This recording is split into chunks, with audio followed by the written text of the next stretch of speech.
안녕하세요. 주식망고입니다. 일본이 우리나라의 미래 핵심 반도체를 공격하는 이유가 뭘까? 언제까지 공격을 하려고 하는 것인가? 이에 대한 파장은 어디까지 영향이 있을까? 이에 대해서 다시 한번 고민을 해보았습니다. 일단 표면적인 것보다 굉장히 복잡하고 여러 가지 이해관계가 얽혀 있더라고요. 결론적으로 일단 아베가 왜 이런 짓을 했는지에 대한 여러 가지 목적에 대해서 두 가지 정도로 이유를 조금 압축을 해보았습니다. 개인적인 의견입니다. 일단 첫 번째 부분은 우리나라의 비메모리 육성 정책의 견제 차원이 아닐까라는 생각을 했어요. 우리나라가 사실은 반도체 쪽에서 영향력이 큰 나라입니다. 국내적으로 그렇고 국외적으로 삼성전자와 하이닉스가 메모리 시장에서는 점유율 1위잖아요. 근데 이번에 우리나라가 기존에 잘하던 메모리 말고 비메모리도 뭔가 글로벌 1위로 도약하겠어 라고 발표를 했잖아요. 선전포고를 했어요. 우리나라 삼성전자도 여러 가지 이제 발표를 했고 정부에서도 적극적으로 지원할 것이다. 육성하겠다. 왜냐하면 4차 산업의 핵심이 비메모리 쪽이니까 이런 입장은 사실 어느 정도 당연한 건데 기존의 비메모리 시장의 점유율 1위가 미국이잖아요. 60% 정도로. 미국의 입장에서는 좋았을까? 우리나라 코스닥의 비메모리 관련주들은 사실 신고가를 가서 기분이 좋았던 것 같은데 미국의 입장에서도 좋았을까? 일본도 좋았을까? 중국은 좋았을까? 이렇게 생각을 해본다면 사실 그들의 입장에서 그렇게 좋지 않을 수도 있었겠다라는 생각이 들었고 과연 일본이 미국의 암묵적인 동의 없이 우리나라에 이런 반도체 전쟁을 일으켰을까? 이에 대한 의심이 상당히 많이 들었어요. 근데 과거의 역사가 사실은 현재에도 반복되는 경우가 많잖아요. 그래서 반도체 전쟁과 관련된 부분을 찾다 보니까 80년대에 미국과 일본이 피터지게 싸웠던 사례가 있더라고요. 미일 반도체 전쟁. 굉장히 좀 흥미롭고 재밌었는데 제가 간단하게 한번 얘기를 드리도록 하겠습니다. 일단 70년대에 미국이 글로벌 반도체 점유율 1위였어요. 메모리 쪽도. 근데 갑자기 일본이 정부의 지원에 힘입어서 메모리 산업과 관련된 발전을 급속도로 이룬 거예요. 그래서 일본에서도 미쓰비시 전기라던가 히타치라던가 도시바 같은 회사가 탄생을 했어요. 80년대 초에 들어서 미국이 보니까 레이건 대통령 시절이었는데 우리가 1등이었는데 일본이 가져가네? 이거 안 되겠어. 얘네 가만두면 안 되겠어. 이래가지고 이제 그때부터 미국이 일본을 압박하기 시작을 합니다. 그래서 80년대 초에 레이건 대통령이 일본의 딜의 메모리 업체들을 덤핑 소송을 걸기 시작을 했고요. 미국의 기업들도 일본 기업들을 상대로 여러 가지 소송을 계속해서 벌였습니다. 그러다가 86년도에 미일 반도체 협정을 맺었어요. 그래서 미국이 일본의 반도체 수입을 촉진하겠다라는 부분을 강요를 했고 합의가 이루어졌습니다. 이제 좀 끝나나 보다 싶었는데 87년도에 추가적인 보복 조치를 진행했어요. 미국이 일본한테. 일본이 제3국에서 덤핑을 했다라는 게 주요 이유였고 이에 대해서 손해배상액으로 3억 달러를 상정을 했습니다. 어마어마무시한 돈이었고요. 그리고 일본산 컴퓨터에 100% 관세를 부과하기 시작을 했어요. 일본에 대한 압박이 점점 더 심해졌습니다. 미국의 엄청난 공격에 사실 일본은 굉장히 당황을 했지만 수직 계열화를 통해서 소재부터 개발하면서 차근차근 경쟁력을 쌓아가고 있었습니다. 80년대 후반이 되었어요. 다시 한번 반도체 점유율을 봤더니 미국이 화들짝 놀랍니다. 아니 내가 공격하기 전보다 일본 기업들의 매출액이 2배나 늘었어? 더 공격을 해야겠군. 이래서 80년도 후반에 다시 미국이 일본 반도체를 공격을 하기 시작을 합니다. 새로운 반도체 협정을 체결하자고 하고서 일본 내 미국 외국 반도체 점유율을 20% 이상으로 하는 수치를 구체적으로 걸기 시작했어요. 그리고 그와 동시에 무차별적으로 미국의 지적 재산권이 침해했다는 이유로 일본 기업들에게 많은 소송을 제기를 했고 특허료 명목으로 많은 돈을 배상액을 받아냈습니다. 이렇게 일본을 공격하면서 미국은 자국의 반도체 시장을 비메모리 위주로 바꿔놓았고요. 경쟁력을 많이 가져갔어요.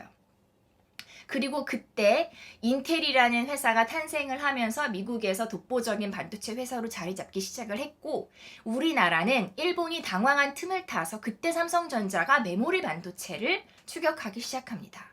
앞에서는 인텔이 막 자라나고 있었고 뒤에서는 삼성전자가 막 쫓아가고 있으니까 일본 입장에서는 사실 굉장히 힘들었던 시기였죠. 결론적으로 미일 반도체 전쟁은 일본의 승리로 끝나게 됩니다. 한 10년 정도 끌었어요. 어마어마무시한 기간이지 않았나 싶습니다. 쉽게 볼 일이 아니더라고요. 미국은 일본 반도체의 부상을 사실은 제2의 진주만 공습이다 라고 할 정도로 굉장히 심각하게 받아들이고 엄격한 통제를 진행을 했습니다.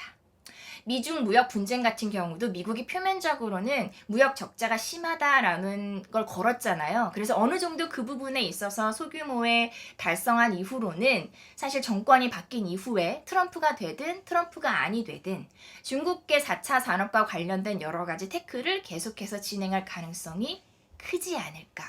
미일 반도체 전쟁을 보면 중국도 그런 수순을 밟지 않을까.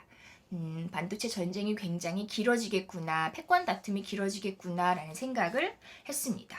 그리고 화웨이에 대한 제재가 조금 완화되었을 때 미국 의회에서 트럼프에 대해 많은 비난을 했다고 하더라고요.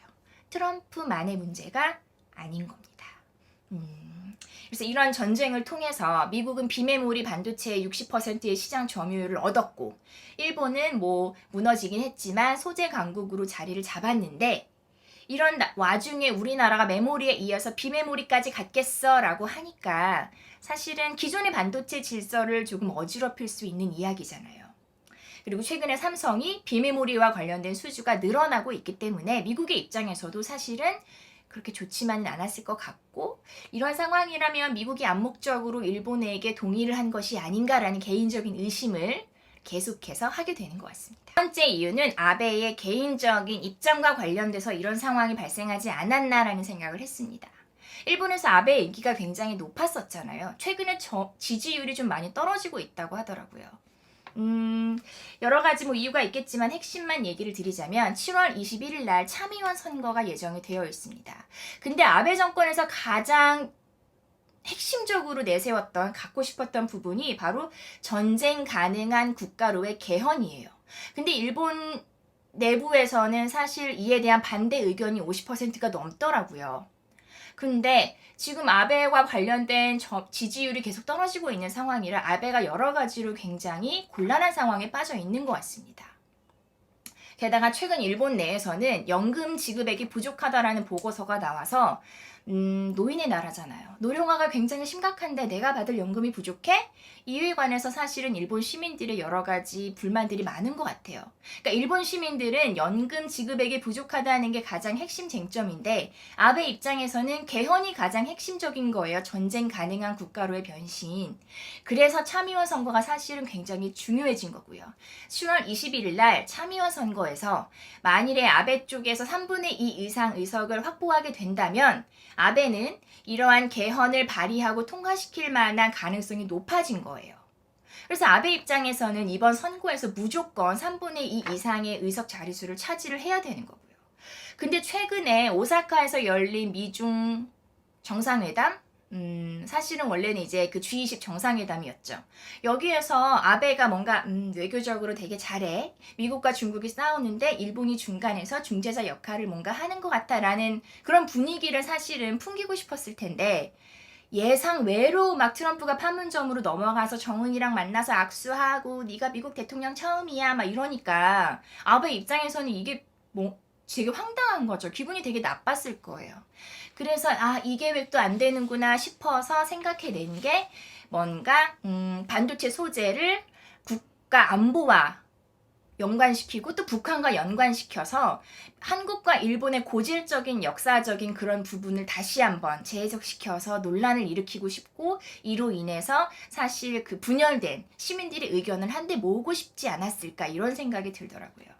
그래서 일단 결론적으로 7월 21일 날 선거에서 아베가 만일에 3분의 2 이상 의석을 차지하지 못하게 된다면 사실 반도체 전쟁을 더욱더 지속적으로 이끌 만한 명분이 없어진다라고 보여지고요. 만일에 아베가 정말 3분의 2 이상 의석의 자리수를 확보하게 된다면 12월 달에 중의원 선거가 다시 있거든요. 그 선거 전까지 아베는 지속적으로 반도체 전쟁을 일으키고 그거를 더욱더 확대하고 역사적으로 확대하고 정치적으로 확대해서 뭐 긴장감을 조금 더 유발시켜서 본인의 유리한 쪽으로 고지를 가져가기 위한 노력을 지속하지 않을까, 이렇게 좀 생각을 정리를 해보았습니다. 주식시장에 있으면서 걔가 개인적으로 믿는 부분인데, 아무리 작은 사건이라도 허투루 보낼 만한 사건은 없는 것 같아요. 굉장히 많은 이해관계가 얽혀 있고 지금 당장은 나랑 아무런 상관이 없는 내용인 것 같은데, 사실 지나고 났을 때 이게 핑퐁으로 돌면서 뭔가 빵 터져서 내 돈을 잃고 마는 경험도 사실 많이 했던 것 같아요. 그래서 아무리 작은 사건이라도 주의 깊게 살펴보고, 주식 투자자 입장이라면 언제 터질지 모르는 위험적인 상황에 대해서 대비를 하고 어떠한 의사결정을 내릴지 미리 마음의 준비를 하는 게 사실은 되게 중요할 것 같습니다. 그러니까 한국과 일본의 반도체 전쟁이 금방 또 시시하게 끝날지, 아니면 정말로 미일 반도체 전쟁처럼 오래 갈지는 모르는 일이지만, 주식 투자자 입장에서는 항상 최악의 상황도 염두에 두고 전략을 세우는 게 맞지 않을까라는 의미에서 이번에 한번 이렇게 얘기를 드려봅니다. 주식망구였습니다. 감사합니다.